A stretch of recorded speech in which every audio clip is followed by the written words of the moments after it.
নমস্কার বন্ধুরা, তোমরা সবাই কেমন আছো? তো আজকে চলে এসেছি নতুন একটা রান্না নিয়ে।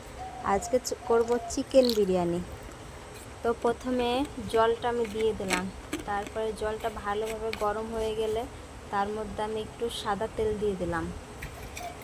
তেলটা দিয়ে আমি ওর মধ্যে সব গোটা মশলাগুলো দিয়ে দিলাম।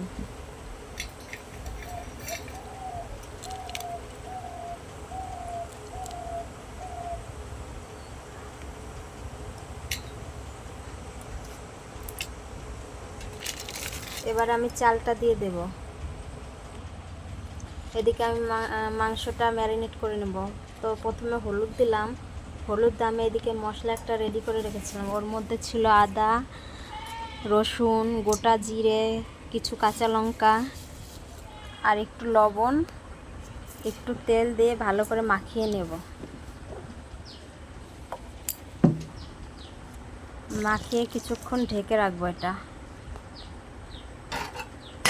এবারে ভাতটা দেখি, ভাতটা 80% সিদ্ধ হয়ে গেছে। এবার আমরা নামিয়ে নেব। দেখুন কি সুন্দর ঝুরঝুরে ভাতটা হয়েছে। এবারে ডিমের মধ্যে আলু লবণ মাখিয়ে কড়াইতে আবার তেল দিয়ে দিলাম। তেল দিয়ে এবার পেঁয়াজের বেরেস্তাটা বানিয়ে নেব। পেঁয়াজটা হয়ে গেছে, তুলে নিয়ে এবার ডিমটা হালকা করে একটু ভেজে নেব।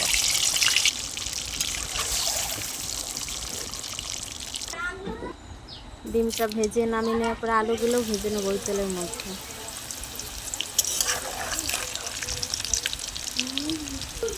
লাল লাল করে আলুগুলো ভেজে তুলে নেব। তারপরে ওই তেলের মধ্যে আমি গোটা জিরে, তারপরে পেঁয়াজটা হালকা করে ভেজে নেব। ভাজা করে ম্যারিনেট করা মাংসগুলো দিয়ে দিলাম। দিয়ে একটু লঙ্কার গুঁড়ো দিয়ে দিলাম। দিয়ে এবার ভালো করে নাড়াচাড়া করে নেব। এখন একটু বিরিয়ানি মশলা দিয়ে দিলাম।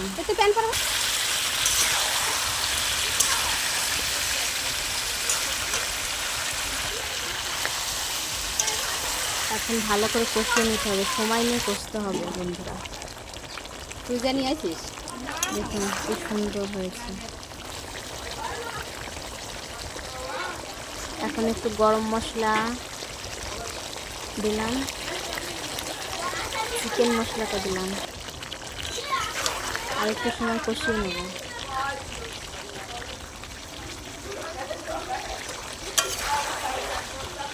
আলুগুলো এর মধ্যে দিয়ে দিয়েছি।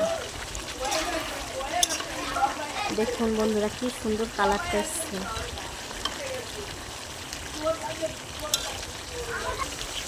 আজকের বিরিয়ানিটা খুব সিম্পলভাবে করেছি, দইটা কিচ্ছু দিইনি।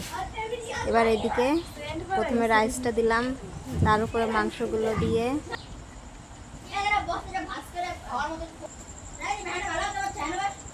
এবার পেঁয়াজের বেরেস্তা, বিরিয়ানি মশলা, ঘি, কেওড়া জল, গোলাপ জল,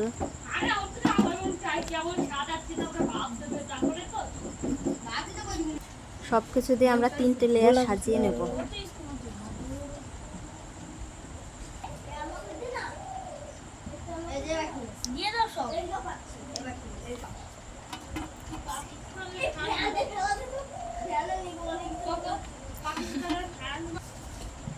সবশেষে একটু আতরও দিলাম। এভাবে 3টে লেয়ার সাজিয়ে নেব। তারপরে একটু আটা মাখিয়ে নিয়েছি, আমরা ছিল করে দিলাম চারকোনাটা। দেখুন স্যালাডও করে নিয়েছি। এই দেখুন আমাদের বিরিয়ানি রেডি।